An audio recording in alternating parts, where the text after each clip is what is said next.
This is Inside Indiana Business Radio for the afternoon of September 8th, 2022. I'm Alex Brown.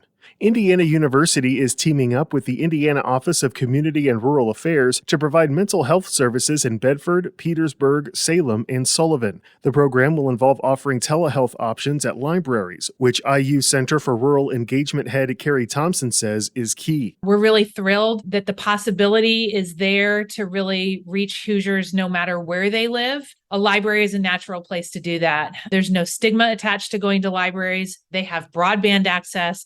And if they have a private room with a computer terminal, we can partner with them to provide these clinical appointments to people who need mental health services. The services will be provided by IU School of Social Work students under the supervision of licensed social workers. Ball State University Athletic Director Beth Getz has accepted a position at the University of Iowa. Getz, who has served as Ball State's AD since May 2018, will become Iowa's Deputy Athletic Director and Chief Operating Officer.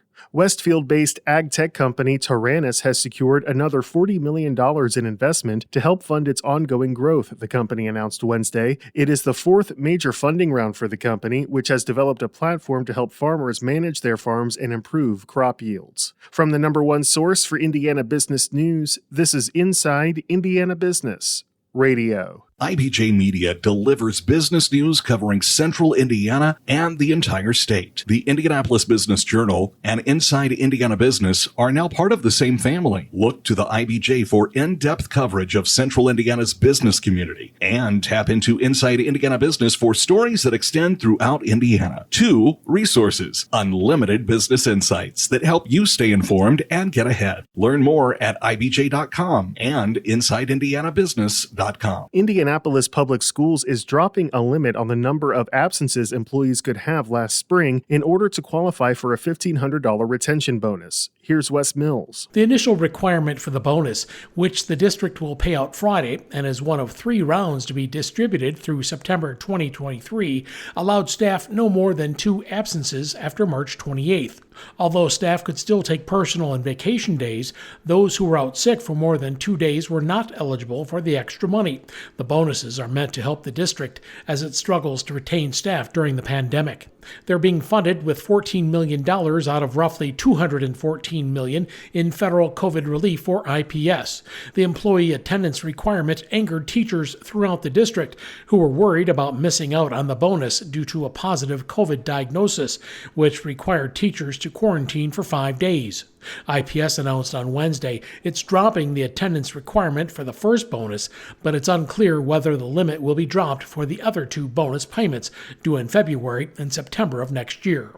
Wes Mills, Inside Indiana Business Radio. 2 owners of an unlicensed assisted living facility in southern Indiana pled guilty to felony deception for working without licenses, according to Attorney General Todd Rokita's office. Emma's Place Assisted Living in the town of New Pekin housed between 6 to 10 elderly patients and had received complaints from families about improper care, including stage 4 bed sores that resulted in emergency room visits. Brad and Jeannie King each received suspended prison sentences and probation. Charges for practicing without a license were dismissed for both, though neither had current nursing licenses, according to the professional licensing agency. As Indiana continues to attract investment and jobs in the electric vehicle and semiconductor sectors, can the state provide enough trained workers? Ivy Tech Community College President Sue Elsperman is confident the answer is yes, and says the college will continue to be a key player in economic development deals. When the CEO from Samsung could see our Industry 4.0 labs that are going to be producing the technicians that they need, it gave them confidence that Indiana can do it, that Kokomo can do it, but also Ivy Tech as a system can provide them additional campuses as needed to skill up existing workforce and attract in the workforce that they will need. Elsperman says the EV battery factories will need engineers and business executives, but a vast majority of the positions would be technicians who had 2-year associate degrees or certifications. She says there will be opportunities for current workers who upskill their knowledge base. Butler men's basketball coach Thad Matta is this week's guest on the Business and Beyond podcast with Gary Dick, presented by PNC, a weekly conversation with high-profile Hoosiers in business, sports and entertainment, and beyond. Available now from your favorite podcast provider. I'm Alex Brown for Inside Indiana Business Radio on Demand.